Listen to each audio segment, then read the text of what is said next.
അഖില. അപ്പോൾ ഇന്ന് നമ്മൾ വീണ്ടും ഒരു കുക്കിംഗ് വീഡിയോ ആയിട്ടാണ് വന്നിട്ടുള്ളത്. ഇന്ന് നമ്മൾ ഉണ്ടാക്കാൻ പോകുന്നത് പൈനാപ്പിൾ പിച്ചടിയാണ്. നമ്മൾ സദ്യയിലേക്കൊക്കെ കാണാറില്ലേ പൈനാപ്പിൾ പിച്ചടി? എനിക്ക് ഏറ്റവും ഇഷ്ടമായിട്ടുള്ള ഒരു ഐറ്റം. ഓണമൊക്കെ അല്ലേ വരുന്നത്, അപ്പോൾ പൈനാപ്പിൾ പിച്ചടി എന്തായാലും യൂസ്ഫുൾ ആയിട്ടുള്ള ഒരു ഐറ്റമാണ്. എന്തായാലും എല്ലാവർക്കും ഇഷ്ടമാവും ഇത്. അപ്പോൾ നമുക്ക് കണ്ടിട്ട് വരാം.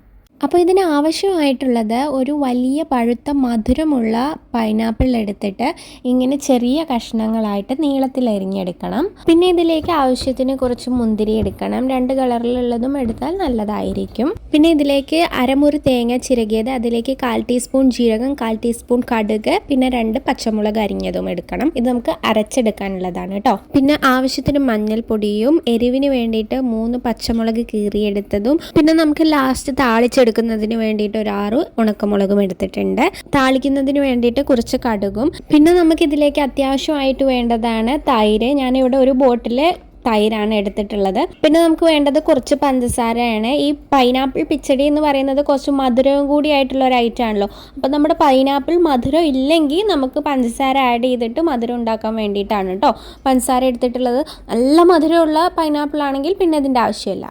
ഇനി നമ്മൾ സ്റ്റൗ ഓൺ ചെയ്തിട്ട് ഒരു പാൻ എടുത്ത് വെച്ചിട്ട് അതിലേക്ക് ഈ അരിഞ്ഞു വെച്ചിട്ടുള്ള പൈനാപ്പിളൊക്കെ എടുത്തിട്ട് അതിൽ ഇത് മുങ്ങും വിധത്തിൽ, ഈ പൈനാപ്പിൾ ഒന്ന് കവർ ചെയ്യും വിധത്തിൽ നമ്മൾ വെള്ളം ആഡ് ചെയ്ത് കൊടുക്കണം. ഞാനിവിടെ ഒരു 3 കപ്പ് വെള്ളമാണ് ആഡ് ചെയ്ത് കൊടുത്തിട്ടുള്ളത്.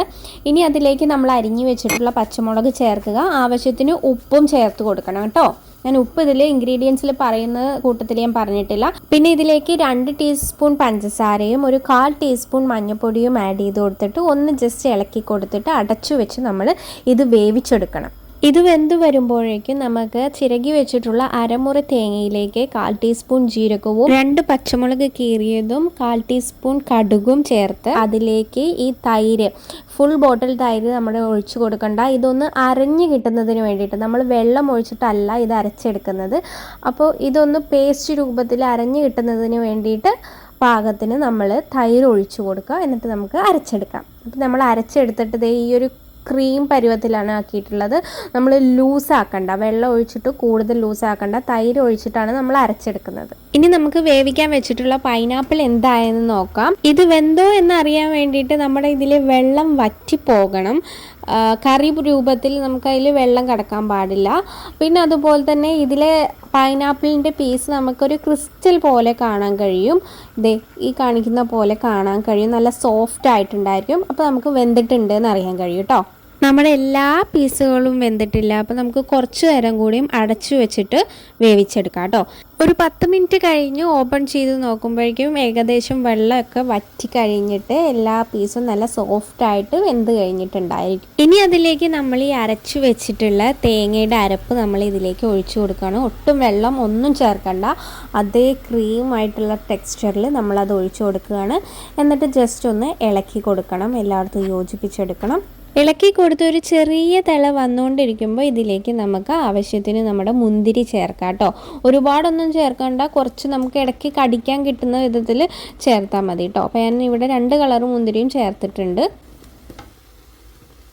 ഇനി ഇത് നമ്മളൊന്ന് ഇളക്കി കൊടുത്തതിന് ശേഷം അതിലേക്ക് ബാക്കിയുള്ള നമ്മുടെ തൈര് ഫുൾ ആഡ് ചെയ്യണം. എന്നിട്ട് ഇതെല്ലാം കൂടി നമ്മൾ നന്നായി ഇളക്കിയെടുക്കണം.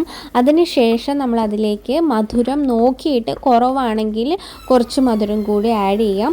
ഇത് ഓപ്ഷണലാണ് കേട്ടോ. ഓരോരുത്തർക്കും മധുരം കൂടണോ കുറയണോ എന്നതിനനുസരിച്ചിട്ടാണ്. എനിക്ക് നോക്കിയപ്പോൾ കുറച്ച് മധുരം കുറവുണ്ടായിരുന്നു. അപ്പോൾ ഞാനൊരു ടീസ്പൂൺ പഞ്ചസാര കൂടി ആഡ് ചെയ്തിട്ടുണ്ട്. ഇപ്പം നമ്മുടെ പൈനാപ്പിൾ പിച്ചടി അവിടെ റെഡി ആയിട്ടുണ്ട്. അതിൻ്റെ സ്റ്റൗ ഓഫ് ചെയ്തിട്ട് നമുക്ക് അത് താളിച്ചെടുക്കുന്നതിന് വേണ്ടിയിട്ട് ആവശ്യത്തിന് എണ്ണ ഒഴിച്ചിട്ട്, താളിക്കുമ്പോൾ വെളിച്ചെണ്ണ എടുക്കാൻ നോക്കുക, അതായിരിക്കും താളിച്ചിടുമ്പോൾ ടേസ്റ്റ് ഉണ്ടായിരിക്കുക. അപ്പോൾ അതിലേക്ക് നമ്മൾ കടുക് ഇടുന്നു. കടുക് പൊട്ടിയതിന് ശേഷം അതിലേക്ക് നമ്മൾ ഉണക്കമുളക് ഇടുന്നുണ്ട്. പിന്നെ നമ്മൾ കുറച്ച് കറിവേപ്പില ഇട്ടിട്ട് ഈ ഉണക്കമുളക് ഒരു ബ്ലാക്ക് ബ്രൗൺ കളറായി വരുമ്പോൾ നമുക്ക് നേരെ ഇതിലേക്ക് തട്ടിക്കൊടുക്കാം അതിന്. എന്നിട്ട് അപ്പം തന്നെ ഇത് അടച്ചു വെക്കണം കേട്ടോ. നമ്മൾ എന്ത് സാധനവും താളിച്ച് കഴിഞ്ഞ് അടച്ചു വെച്ചിട്ട് നമ്മൾ ഇളക്കുന്നതിന് മുമ്പേ അടച്ചു വെച്ചാൽ നമുക്ക് അതിൻ്റെ ആ ഫ്ലേവർ അതിൻ്റെ ഉള്ളിൽ തന്നെ ഇറങ്ങി പോട്ടോ. അപ്പോൾ നമ്മളൊരു 5 മിനിറ്റ് കഴിഞ്ഞിട്ട് തുറന്ന് നോക്കിയാൽ ഇത് നല്ല ഫ്ലേവർ വരുന്നുണ്ടായിരിക്കും ആ താളിച്ചിട്ടതിൻ്റെയൊക്കെ. ചൂടാറിയതിന് ശേഷം നമ്മുടെ പൈനാപ്പിൾ പച്ചടി ഒരു ബൗളിലേക്ക് മാറ്റിയിട്ടുണ്ട്. അപ്പോൾ ഇനി ഇതിലേക്ക് നമുക്ക് വെറുതെ ഒരു ഡെക്കറേഷന് വേണ്ടിയിട്ട് നമുക്ക് അതിൻ്റെ പുറത്തുകൂടെ കുറച്ച് മുന്തിരി കൂടി ആഡ് ചെയ്ത് കൊടുക്കാം കേട്ടോ. ഇതൊരു ആവശ്യമുള്ള കാര്യമല്ല, വേണമെങ്കിൽ നമുക്ക് ആഡ് ചെയ്ത് കൊടുക്കാവുന്നേ ഉള്ളൂ കേട്ടോ.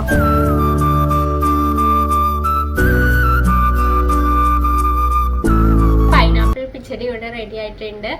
ഇതെനിക്ക് എൻ്റെ ചേച്ചിയാണ് ഉണ്ടാക്കി തരാൻ പഠിപ്പിച്ചു തന്നത്. ചേച്ചിക്ക് ഇങ്ങനെ ക്യാരറ്റ് പിച്ചടി, പൈനാപ്പിൾ പിച്ചടി, ബീട്രൂട്ട് പിച്ചടി ഇതൊക്കെ നല്ല ഇഷ്ടമുള്ളതാണ്. പക്ഷെ ഞാൻ ട്രൈ ചെയ്തതിൽ എനിക്ക് പൈനാപ്പിൾ പിച്ചടിയും അതുപോലെ തന്നെ ക്യാരറ്റ് പിച്ചടിയാണ് ഇഷ്ടമായിട്ടുള്ളത്. ഈ പൈനാപ്പിൾ പിച്ചടി ഇത് ചൂടോടെ കഴിക്കുന്നതായിരിക്കില്ല രസം ഉണ്ടാക്കിയ, കുറച്ചൊന്ന് ചൂടൊക്കെ ആറി ഒന്ന് തണുക്കണം. പിന്നെ ഫ്രിഡ്ജിൽ വെച്ച് കഴിച്ചാലും നാളത്തേക്കും ഒക്കെ നല്ല ടേസ്റ്റ് ആയിരിക്കും. ഇത് ഒന്ന് ഇരുന്നാലാണ്, ചില ഭക്ഷണങ്ങളൊക്കെ ഒന്ന് ഇരുന്നാലാണ് ടേസ്റ്റ് എന്ന് പറയില്ല, അതുപോലെ ചൂടോടെ കഴിച്ചാൽ അത്ര ടേസ്റ്റ് ഉണ്ടായിരിക്കില്ല. അപ്പോൾ ഒന്ന് ആറിയിട്ട് ചോറിൻ്റെ കൂടെ കഴിച്ചാൽ സൂപ്പറായിരിക്കും. നിങ്ങൾ ട്രൈ ചെയ്ത് നോക്ക്, നല്ല ടേസ്റ്റ് ആയിരിക്കും. സദ്യ വിഭവങ്ങളിലെ ചിലതൊക്കെ ആയിരിക്കുമല്ലോ ചിലർക്ക് ഇഷ്ടമുണ്ടായിരിക്കാം. അപ്പോൾ ഞാൻ കഴിഞ്ഞ ഓണത്തിന് ഞാൻ സദ്യ ഒരുക്കിയപ്പോൾ എൻ്റെ ഫ്രണ്ട്സിൽ എല്ലാവർക്കും ഇഷ്ടപ്പെട്ട ഒരു ഐറ്റമാണ് ഈ പൈനാപ്പിൾ പിച്ചടി എന്ന് പറയുന്നത്. അപ്പോൾ എല്ലാവരും ഒന്ന് ട്രൈ ചെയ്ത് നോക്കാം. ഇനി നമുക്ക് വേറെ ഓണം വിഭവങ്ങളായിട്ടോ അല്ലാത്ത എന്ത് ഡിഷായിട്ട് നമുക്ക് മറ്റൊരു വീഡിയോയിൽ കാണാം. ബൈ.